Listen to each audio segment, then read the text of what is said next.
there. You're watching Debrief on CNN News 18. I'm Maha Siddiqui. It's that time of the year when the balance sheet of the country is put out by the government in Parliament. What will be the country's assets, liabilities and net position in the coming year? Finance Minister Nirmala Sitharaman will explain all that and more as she makes her statement on Tuesday, the 1st of February in the Lok Sabha, and later that will be tabled in the Rajya Sabha. This will be the fourth budget for Nirmala Sitharaman as the Finance Minister, and like the last time, the economic fallout of COVID-19 pandemic will steer some of her decisions. But on the eve of the budget, the geopolitical situation from Ukraine to West Asia that has recently driven up crude prices will also be on her mind as she does a tricky balancing act, that too ahead of the crucial polls in the 5 states. So what can we expect in Budget 2022? That's coming up on Debrief.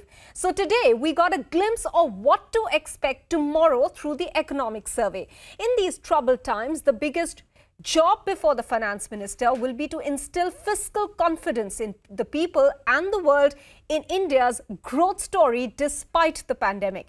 This year too, you may see more focus on healthcare and insurance sectors. For the young, all eyes will be on whether Budget 2022 can address the job crisis, and for the salaried class, whether there will be any change to the tax slabs. Here's Ridhima Bhatnagar's report with more.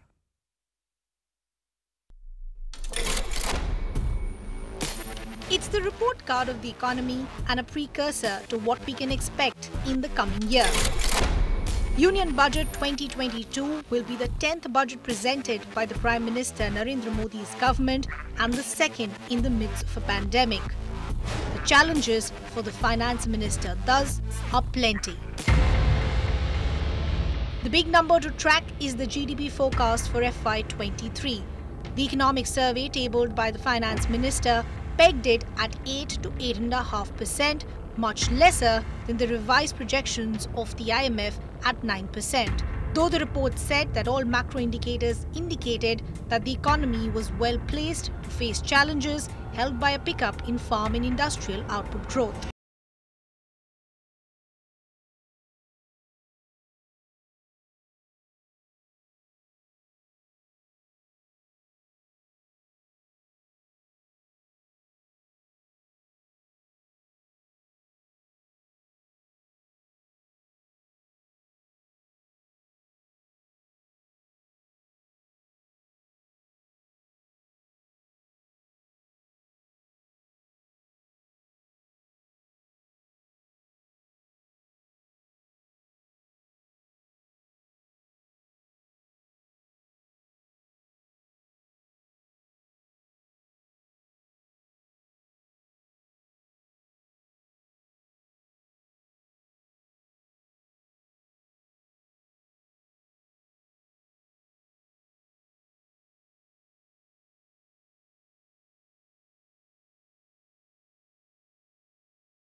The other expectations is from sectors for increased allocation.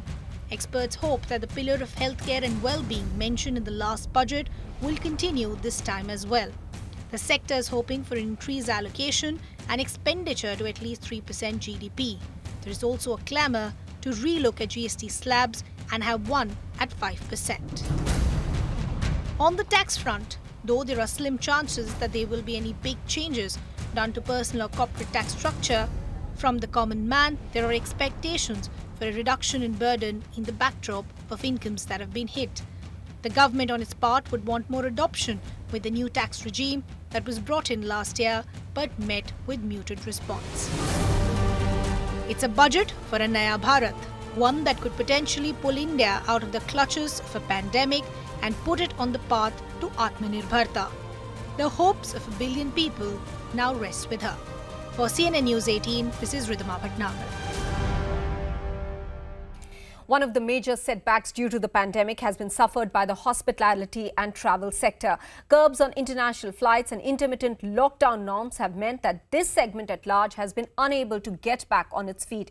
CNBC TV 18's Budget Caravan travelled to Rajasthan to take stock of the sector.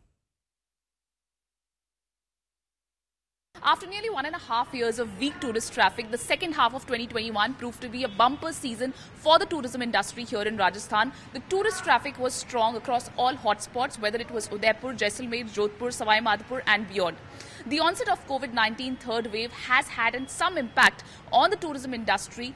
But to find out more on that and to find out the expectations of the tourism industry from the government, today we are in the pink city of Jaipur. The foreign tourist traffic in India has seen a steep fall since the year 2020 due to restrictions on international flights. But a new trend was witnessed on the back of domestic pent-up demand and the wave of revenge travel.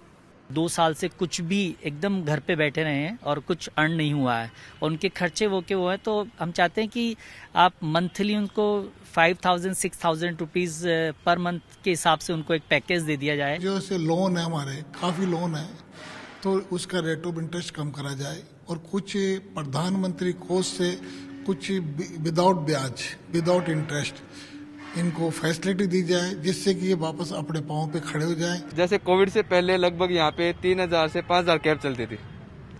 अभी जैसे Covid के बाद अभी condition ये है कि 1,000 से 500 cab चल रही हैं।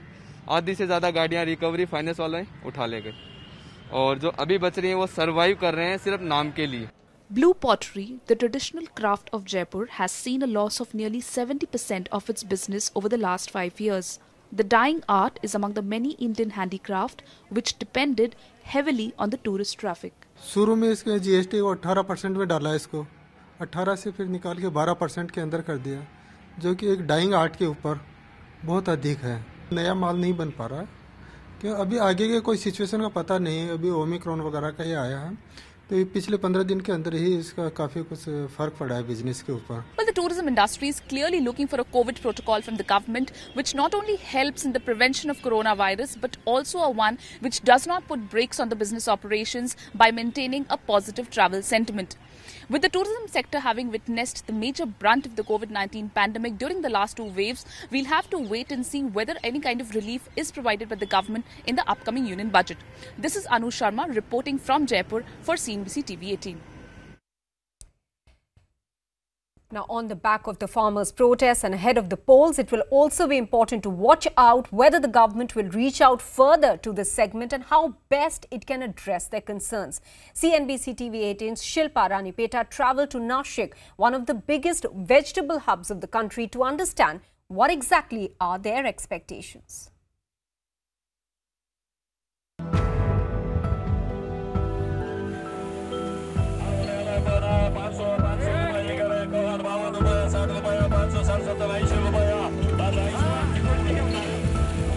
Hundreds of farmers gather every day at Nashik's Pimpalgaon market, one of the largest tomato and onion markets in the country, in hopes of fetching a fair price for their produce.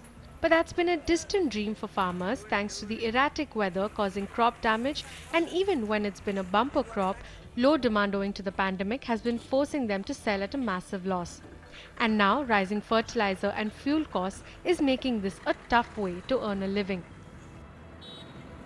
1000 रुपया ब्याज 50 kilo के पीछे बढ़ा दिया, क्या फायदा है किसान को? खत में पैसा निकल गया, गैस का सब्सिडी निकल दिया, भाव बढ़ गया, 400 का गैस 1000 रुपया हुआ, 60 रुपये का डीजल 100 रुपया हो गया, पेट्रोल 110 हुआ, क्या फायदा है किसान को? क्या है? तो हमने जब पहले जून में लगाया था, वो हमने खाली 50 रुपये, 40 रुपये, 20 रुपये कैरेट तक अच्छा माल बेचा है। मतलब जितना मुनाफा होना चाहिए तो वो मुनाफा हो नहीं पाया। इसकी वजह से किसान अभी भी परेशानी में। अभी और ये 2-3 बार बारिश भी आई, बारिश की वजह से वो उसकी जो फलधारणा रहती है वो हुई नहीं, कुछ खराब हो गया। Farmers say that the government schemes like the PM Kisan scheme or the Fasal Bima Yojana haven't been of much help either. देना है तो कर्ज माफी देना चाहिए किसान को। हर किसान के पास बोझा है, 2000 रुपए में क्या आता है? वो तो बड़े बड़े लोग एक बार का खाना खाते हैं शहरों में, तो वो हमको 2000 रुपए देता है। उसमें क्या होता है madam?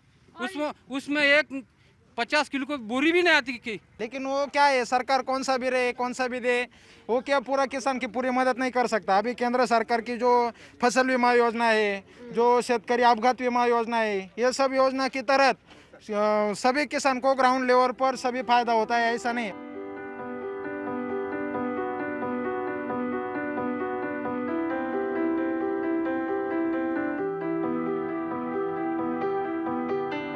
For the grape farmers in Nashik and in Maharashtra, the past year has been challenging. On one hand, unpredictable weather and unseasonal rains has caused crop damage, which has also impacted the price that they get for exports.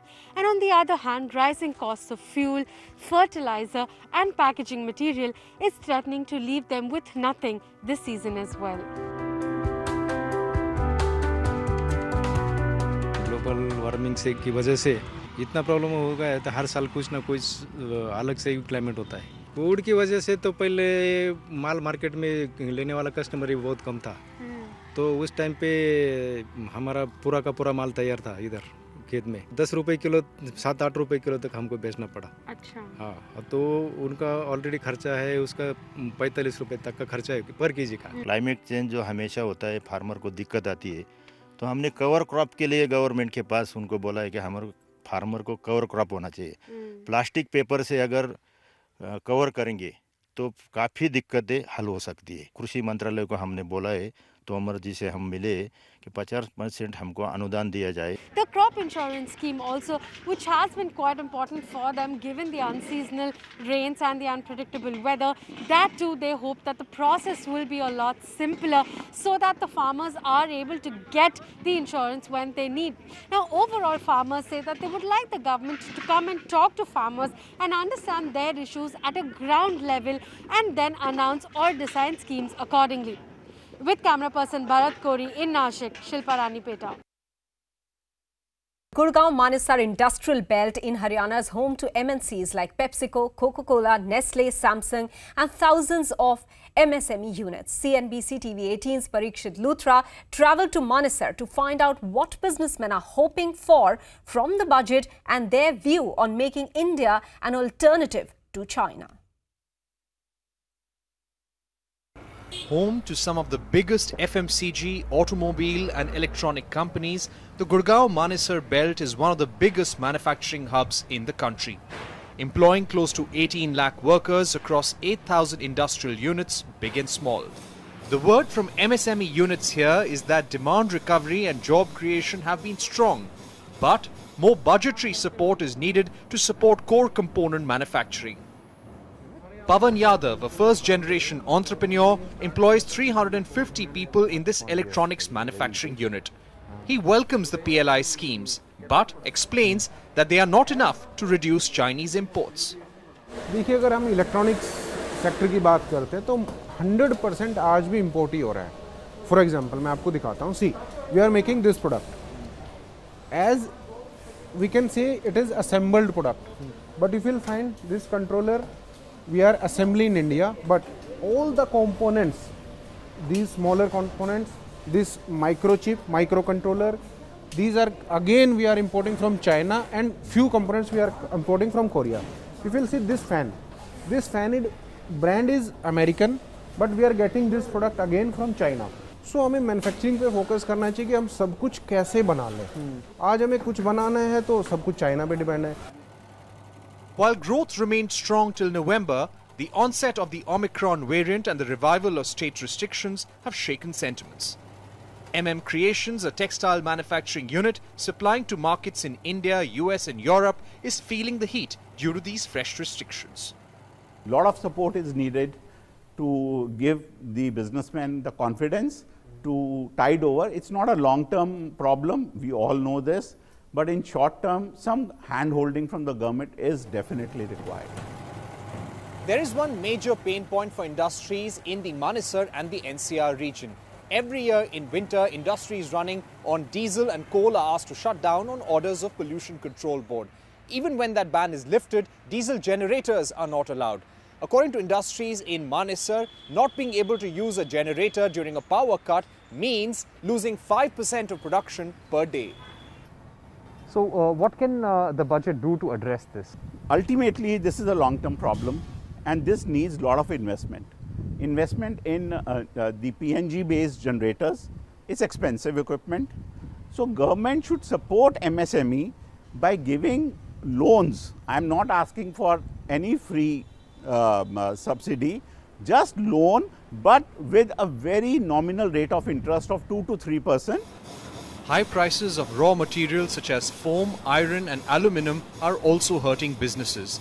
Industrialists here are holding out hope for some financial relief to soften the blow. But for many Haryana businessmen, the bigger worry is the state government's decision to reserve 75% private sector jobs for local workers. अभी हमारे state government ने 75% आरक्षण कर दिया है कि यहीं की लेबर लेंगे। कोई बात नहीं, हम चाहते हैं यहाँ की लेबर हो, स्किल लेबर तो दें।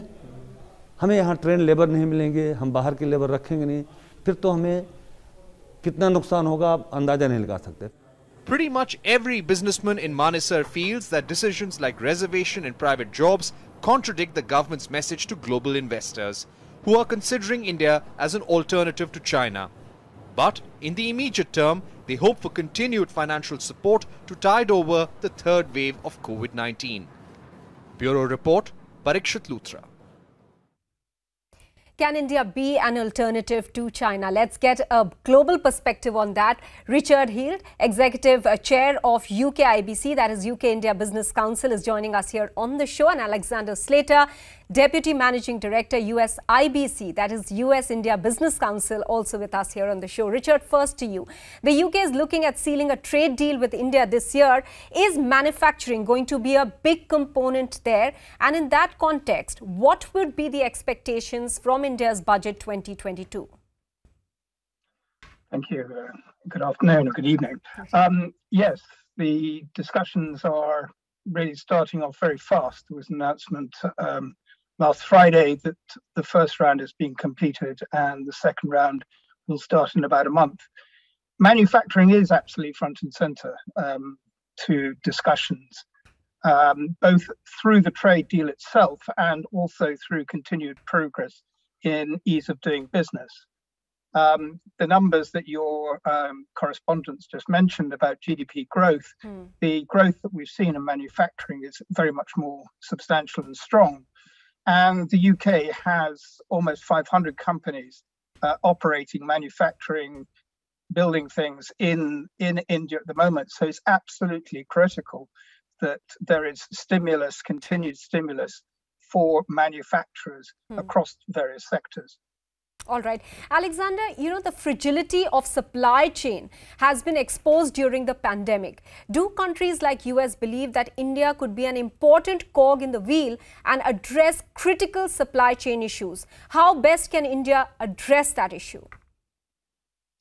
Thanks so much for having me on. It's wonderful to be here with you, Ms. Siddiqui, and also with my friend Richard. You know, we work closely together, our two organizations, and he really is a good friend to India in terms of helping it grow its economy and become more open to foreign investment.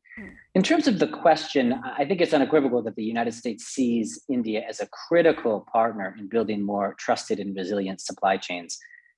You're right that the pandemic has exposed the fragility of supply chains, but it's also taught us a different lesson. You know, early on, when there was a shortage of critical medical devices and medicines that the United States needed, India came to the United States' assistance and made sure that those supply chains kept functioning. We did a lot of work to make sure that devices like pulse oximeters were available in the United States because many of them were manufactured, or key components to them were manufactured by American companies here in India. And so to keep those exports flowing was critical, and India proved itself to be a wonderful partner in that regard. Likewise, during the second wave of COVID in March and April and May of 2021, the United States proved to be a critical supply chain partner for India, sending many important goods like PPE and vaccines, or committing to send vaccines to India and vaccine inputs to India to help ensure that there was adequate, or that the supplies of these goods could be ramped up for the Indian population. So I think the pandemic has shown that, yes, we can be wonderful partners on building a more trusted and resilient supply chain. Okay. And again, you know, the pandemic showed that you can't really have all of your manufacturing goods in one basket when it comes to one country. So a more diverse supply chain is critical. The key is for our two countries to now leverage that cooperation that we showed during the pandemic and take it to other sectors. We're already doing more on vaccines. There's wonderful cooperation happening between Texas Medical Center and the Biological E on a new vaccine called Corbavax. There's also wonderful cooperation happening with Serum, the Serum Institute for the COVAX vaccine manufactured here in India with US partners. So it's wonderful to see that expansion. But I would like to see it taken to other parts of the supply chain too. For example, when it comes to semiconductors, aerospace and defense, and also a green supply chain. I think there's a lot of work we can do on green manufacturing when it comes to electric vehicles or renewable energy production. All right, Richard, I'll come quickly to you again. What other sectors will the UK IBC be looking at in this budget? Well, we submitted a report to the Indian government in November, which outlined a number of areas that we would like to see action or further action in the financial services sector, where foreign financial service companies operate under a different corporate tax regime to the domestic, and bearing in mind the ambitions to grow the infrastructure and domestic economy via infrastructure in India, I think that allowing foreign institutions to play freely in the support of this program is important. Other areas are economic telecoms equipment, where again there are regulations that and also tariffs involved, which are impact negatively on telecom equipment suppliers in India.